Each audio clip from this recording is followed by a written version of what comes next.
दर्शकबिन नमस्कार। यहाँहरूलाई हामीले प्रत्येक एकादशी महात्म्य पाठ पारायण र यसै गरी कथा श्रवण गराउँदै आइरहेका छौँ र आजको श्रृङ्खलामा पनि आषाढ कृष्ण पक्ष एकादशी जसलाई हामी योगिनी एकादशी भन्छौँ, योगिनी एकादशीको व्रत महात्म्य र संक्षिप्त कथा वाचन यहाँहरूमा हामी लिएर आइरहेका छौँ।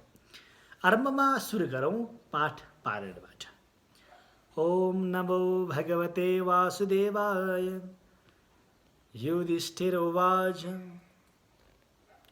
ज्येष्ठ शुक्ले निर्जलाया महात्म्यं वै श्रुतं मया। आषाढ कृष्णपक्षे तु किं नामैकादशी भवेत्। कथयेष्व प्रसादेन ममाग्रे मधुसूदन। श्रीकृष्ण उवाच व्रतानामुत्तमं राजन् कथयामि तवाग्रत। सर्वपापक्षयकरं भुक्तिमुक्तिप्रदायकम्। आषाढस्यासिते पक्षे योगिनी नामत। एकादशी निर्वस्निष्ठा महापातकनाशिनी। संसाराणवमग्नानां पापरूपा सनातनी। जगत्त्रये सारभूता योगिनीति नराधिप। कथयामि कथां तस्यां पौराणीं पापहारिणीम्। अलकाधिपतिर्नाम्ना कुबेरशिवपूजकः। तस्यासीत् पुष्पवटुको हेममालिति नामत। तस्य पत्नी स्वरूपा च विशालाक्षीति नामत। स तस्यां स्नेहसंयुक्तः कामपाशवतं गतः। मानसात् पुष्पनिचया मानीय सुगृहे नृपः। मानसात् पुष्पनिचया मानीय सुगृहे स्थितः। पत्नी प्रेम समायुक्तो न कुबेरालयं गता। कुबेरदेव सदने करोति शिवपूजनं। मध्याह्नसमये राजन् पुष्पाणि न समीक्षते। हेममाली स्वभवने रमते हि मया सा। यक्षरात्रतुवाचाथ कालातिक्रमकोपिता। कस्मान्नायाति वो यक्षा हेममाली दुरात्मवान्। निश्चया क्रियतामस्या प्रत्युवाच पुनः पुनः। यक्षावचोः वनिता कामुगोगे रमते स्वच्छया नृप। तेषां वाक्यं समाकर्ण्य कुबेर कोपपूरितः। आह्वयामास तं तूर्णं बटुकं हेममालिनं। ज्ञात्वा कालातेयं सोऽपि भयव्याकुललोचनम्। आजगाम नमस्कृत्य कुबेरस्याग्रतस्थितः। तं दृष्ट्वा धनदक्रुद्ध क्रोपसंरक्तलोचनं। प्रत्युवाच रुषाविष्ट कृपा विस्मृताधर धनदोवाच। रे पापतुष्टदुर्भृत्य कृतवान् हे देवहेलनम्। अतो भवचित्तयुक्तो वियुक्तः कान्तया सह। अस्मात् स्थानादपध्वस्तौ गच्छ स्वस्थानमधाधवम्। इत्युक्ते वचने तेन तस्मात् स्थानात् पपातशः। मा दुःखाविभूतस्य कुष्ठपीडितविग्रहः। न च तोयं न वक्ष्यं च वने रौद्रे लभत्यशौ। न सुखं दिवसे तस्य न निद्रां लभते निशीम्। छायायां पीडिततनुर्निगतेत्यन्तपीडित। शिवपूजाप्रभावेण स्मृति तस्य न लुप्यते। पातकेनाभिभूतोऽपि कर्मपूर्वमनुस्मरन्। भ्रममाणस्ततो गच्छद् धिमाध्रिं पर्वतोत्तमम्। तत्रापश्यन् मुनिवरं मार्कण्डेयं तपोनिधिं। पश्यायुर्विद्यते राजन् ब्रह्मणो दीनसप्तकम्। आश्रमं स गतस्तस्य ऋषे ब्रह्मसदस्रवम्। भवन्ति चरणौ तस्य दूरतः पापकर्मकृत्। मार्कण्डेयो मुनिवरो दृष्ट्वा तं कुष्ठिनं तदा। परोपकरणार्थाय समाहूयेदमब्रवीत्। मार्कण्डेय उवाच कस्मात् कष्टाभिभूतस्त्वं कुतो निद्यन्तरो ह्यसि। इत्युक्तः प्रतुवाचाथ मार्कण्डेयेन धीमता। हेममाल्युवाच एकराजस्यानुचरो हेममालीति नामत। मानसाद पुष्पनिचया मानीय प्रत्यहं मुने। शिवपूजनवेलायां कुबेराय समर्पये। एकस्मिन् दिवसे काललोपश्च विहितो मया। पत्नी शोकप्रमत्तेन कामव्याकुलचेतसा।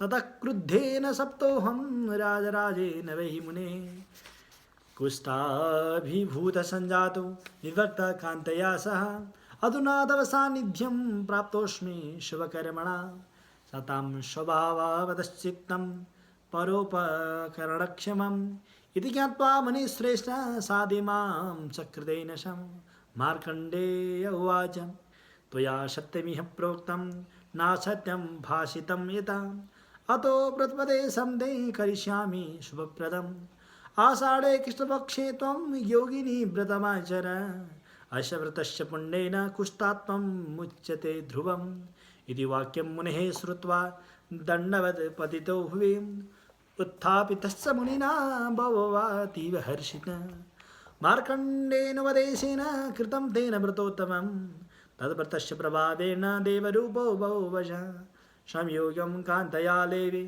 बभूजे स्वक्यमोत्तमम् इत्युग्व्रीतं नृपश्रेष्ठ कथितं योगिनिः व्रतम् अष्टाशीतिसहस्राणि द्विजान् भोजयते तु यः तत्फलं समवाप्नोति योगिनी व्रतकिन्नरः महापापप्रशमनि महापुण्यफलप्रदा शुचौ कृष्ण एकादशी ते कथिता योगिनृपः शुचौ कृष्ण एकादशी ते कथिता योगिनृपः स्वस्ते श्री ब्रह्मवैवर्त महापुराणे आषाढ़ कृष्ण एकादशी योगिनी व्रत महात्म्य श्री कृष्ण गोविंद हरे मुरारे हे नाथ नारायण वासुदेव अनंत वैकुंठ मुकुंद कृष्ण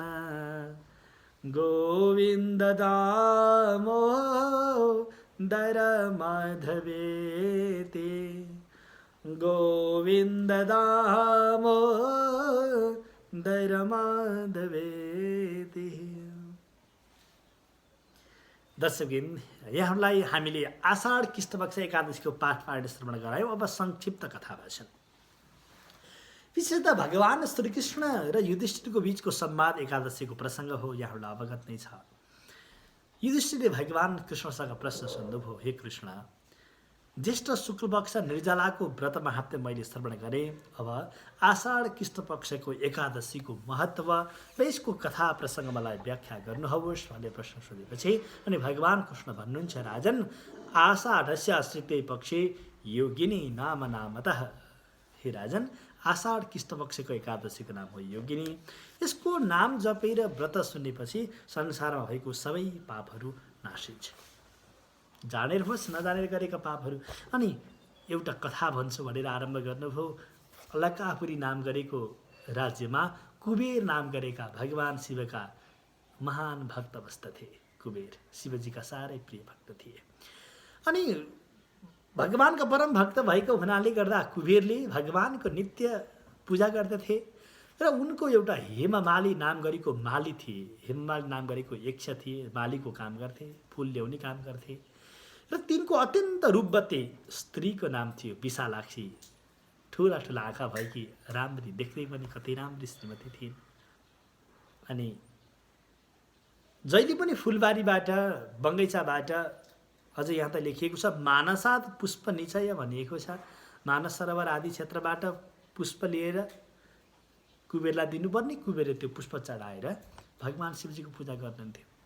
अनि एक दिन अब भलै श्रीमतीसँग गफ गरेर बसे कि, अझ भनौँ अहिलेको भाषामा भन्दा त टिकटक बनाएर फेसबुक चलाएर बसे कि भन्न नि सक्छौँ हामी।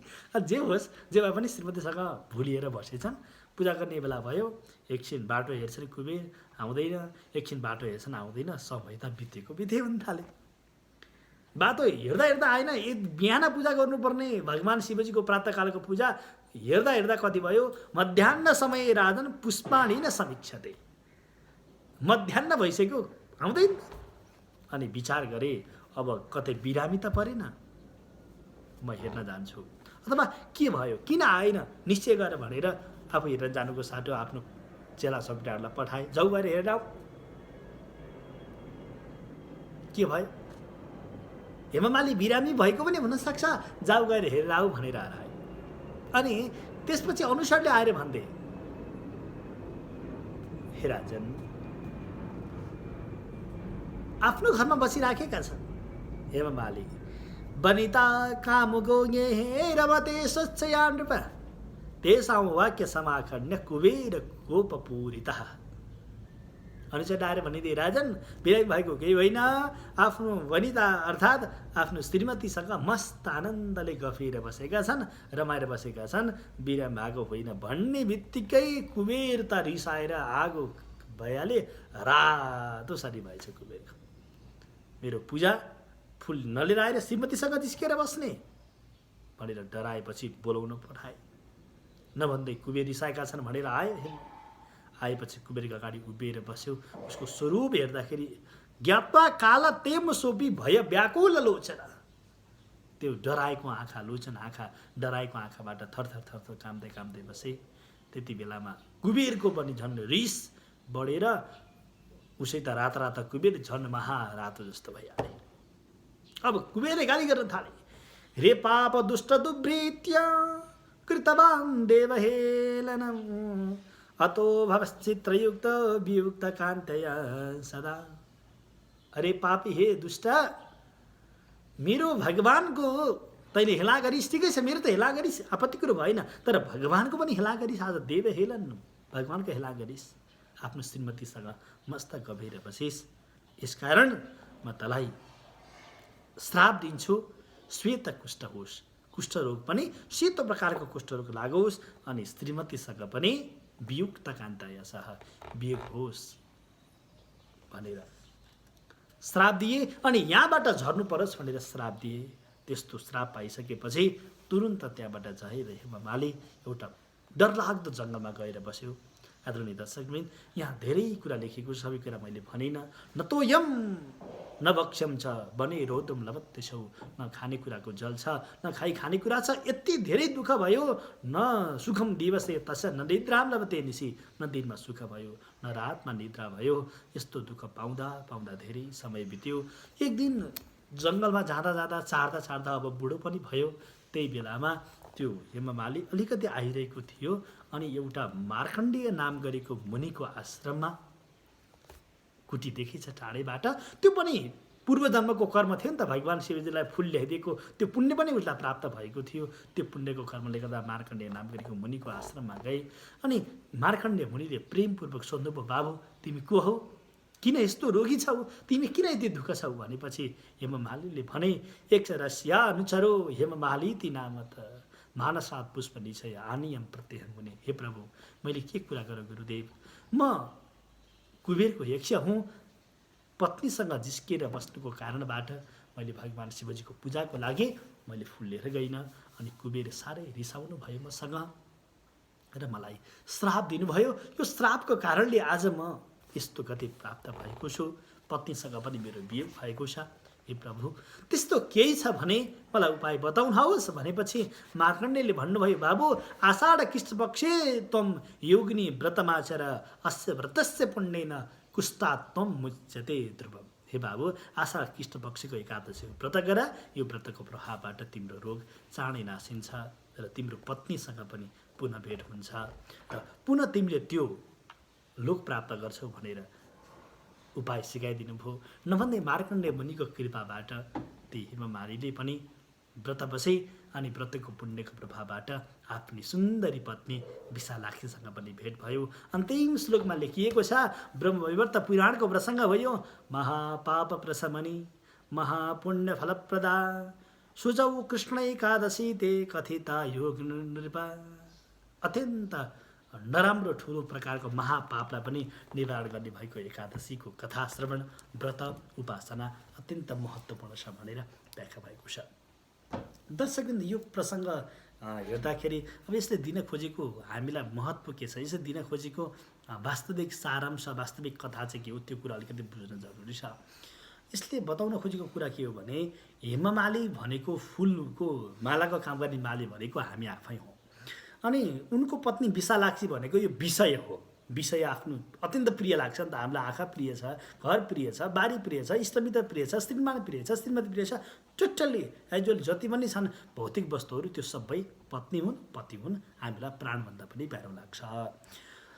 अनि उसको काम भनेको पुष्प निचय अर्थात् फुल लिएर आएर दिनु थियो भनेको तात्पर्य एउटा पुण्यको कृपाले गर्दा हामी मानव चोला प्राप्त भएका छौँ। यहाँ आएपछि हामीले अरूको उपकार गर्नुपर्ने, अरूलाई प्रेम गर्नुपर्ने, भगवानको भक्ति गर्नुपर्ने ठाउँमा हामी त सबै सधैँ पैसा पैसा भनेर बस्न थाल्यौँ।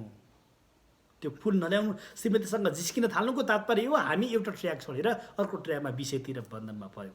अनि त्यस्तो भइसकेपछि जब हामी आउट अफ ट्र्याक हुन्छौँ अब हामीलाई श्राप पर्छ भनेको तात्पर्य, उसलाई श्राप पर्यो भनेको तात्पर्य नै त्यही हो कि अब हामी आफ्नो ट्र्याकबाट बाहिर जाने बित्तिकै अब हामीलाई श्राप पर्छ, दुःख हामीले प्राप्त गर्न सक्छौँ। त्यस्तो दुःख प्राप्त गरेको बेलामा सद्गुरुको अनि सत्सङ्गको हामीलाई अलिकति मात्रै कृपा भयो भने, सङ्गत भयो भने, अनि हामीले व्रत बस्छौँ भनेको तात्पर्य हो हामीले प्रायश्चित गर्छौँ। हामी त्यो निर्णयसँग मैले गल्ती पो गरेछु जिन्दगीमा, यो गल्ती अब जीवनभर कहिले पनि गर्दिनँ भनेर हामी एउटा बाटोमा अगाडि बढ्छौँ। त्यो बाटोमा अगाडि बढिसकेपछि अनि हामीले आफूलाई याद गर्छौँ, आफूलाई चिन्छौँ, अनि पत्नी प्राप्त हुन्छ भनेको तात्पर्य हो सद्बुद्धि प्राप्त हुन्छ, सद्विद्या प्राप्त हुन्छ, अनि त्यो पहिला प्राप्त भएको सुख पनि हामीलाई पुनः प्राप्त हुन्छ भन्ने नै हो। र यो अर्थबाट अर्को हिसाबबाट हेर्दाखेरि हामीले कर्मको साथमा भक्ति पनि गर्नैपर्छ, भौतिकवादको साथमा अध्यात्मवादलाई पनि हामीले विचार गर्नैपर्छ। किन भन्दा जति पनि भौतिकवादका वस्तु हामी प्रयोग गर्छौँ ती वस्तुबाट तपाईँले सुख प्राप्त गर्नुहुन्छ केही बेर, तर त्यो वस्तुको अन्त्यमा तपाईँलाई यति धेरै पीडा प्राप्त हुन्छ त्यसको हामीले लेखाजोखा गर्न सक्दैनौँ। यसकारण त्यो भौतिक वस्तुहरूको साथमा हामीले अध्यात्मलाई पनि विचार गऱ्यौँ भने अनि मात्रै हुन्छ। कसरी एउटा सानो कुरा जोड्छु भने जस्तै रोग लाग्छ कुनै व्यक्तिलाई, कोही व्यक्ति चाँडै मर्छ, कोही व्यक्ति ढिला मर्छ, त्यो त स्वाभाविक प्रक्रिया हो। तर तिनवटा कुरा विचार गरौँ, एउटा हामीले कर्म, एउटा हामीले स्वास्थ्य अनि अर्को हामीले चिन्तन। यो तिनवटा कुरालाई हेर्दाखेरि पहिला हामीलाई कस्तो लाग्छ भने सबभन्दा ठुलो त स्वास्थ्य हो, किन स्वास्थ्य त धन हो नि त। आखिरी स्वास्थ्य भएपछि सबै कुरा हुन्छ जस्तो हामीलाई लाग्छ। तर हामीले यसो हेऱ्यौँ भने कतिपय क्यान्सर जस्ता ठुला ठुला रोगहरू लागेका व्यक्तिहरू पनि मर्ने अवस्थासँग पनि पुरै हाँसेर खुसी भएर जिरहेका हुन्छन्। रोग लाग्नु भनेको एक प्रकारको हो भनेर त्यो चिन्तन, त्यो मेन्टालिटी नै त्यो सकारात्मकतिर गएको हुन्छ र उनीहरू चाँडै बित्नु पऱ्यो भने ठिकै छ तर हाँसेर बितिरहेका हुन्छन्। तर कोही व्यक्ति लामो समय बाँचिरहँदा पनि अथवा आयु भइरहँदा पनि ती व्यक्तिको चिन्तन हेऱ्यो भने साह्रै दुःखी हुने, हतभागी हुने भएर बसिरहेका हुन्छन्। यसकारण स्वास्थ्य ठुलो कुरा हो, तर स्वास्थ्यलाई पनि प्रभाव पार्छ चिन्तनले। किन भन्दा तपाईँले जस्तो चिन्तन गर्नुभयो त्यसको विचार तपाईँमा आउँछ, अनि त्यो विचारले गर्दा तपाईँ स्वस्थ हुने, तपाईँ दुःखी हुने, तपाईँ रोगी हुने, तपाईँको चिन्तनमा फरक पर्छ। त्यही भएर त भन्ने गरिन्छ परिवार इष्टमित्रमा सबैले प्रेम गरौँ, मिठो बोलौँ, परिवारमा शान्ति प्राप्त भयो भने स्वर्ग भनेको त्यही हो। किन भन्दा शान्ति प्राप्त हुने बित्तिकै चिन्ता कम हुन्छ, चिन्ता कम हुने बित्तिकै रोग कम लाग्छ। फेरि अहिले हामीले विश्व वर्ल्डको रेकर्डलाई पनि हेऱ्यौँ भने यदि संसारमा कुनै मान्छे अब धेरै रोगी हुन्छन् भने त्यो भनेको स्ट्रेसको कारणले गर्दा हो, त्यो तनावको कारणले गर्दा हो। भनेपछि सकभर तनाव हामीले लेख्नु हुँदैन। तनाव भन्ने कुरा त लेख्ने कुरै होइन। किन भन्दा तपाईँलाई पिछा गरिरहेको हुन्छ तनावले, तपाईँले लेख्न पनि सक्नुहुन्छ, नलेख्न पनि सक्नुहुन्छ। यसकारण यो कुरालाई हामीले विचार गर्नुपर्छ भन्ने यहाँहरूमा यो आग्रह गर्दै हाम्रो च्यानललाई यहाँहरूले सब्सक्राइब गरिदिनु होला, लाइक गरिदिनु, सेयर गरिदिनु होला, किनकि यस्तो प्रकारको भिडियो सबैलाई पुग्न सक्छ। अनि आग्रह गर्छु यहाँहरूलाई के यस्ता जिज्ञासा छ भने जरुर कमेन्ट गरिदिनु होला। अनि अन्त्यमा आशा छ कम्तीमा 100 लाइक चाहिँ पुर्याउने मेरो चाहना छ। यो भिडियोमा तपाईँहरूले लाइक पनि गरिदिनु होला है, किन भन्दा पक्कै पनि 100 लाइक पुग्छ भन्ने मैले आश गरेको छु यो भिडियोमा। क्यामेरामा धर्मराज अधिकारीको साथमा म बालचन्द्र अधिकारी बिदा माग्छु। हस्त नमस्कार। यहाँहरूको समय कल्याणमय होस्, मङ्गलमय होस्। नमस्कार।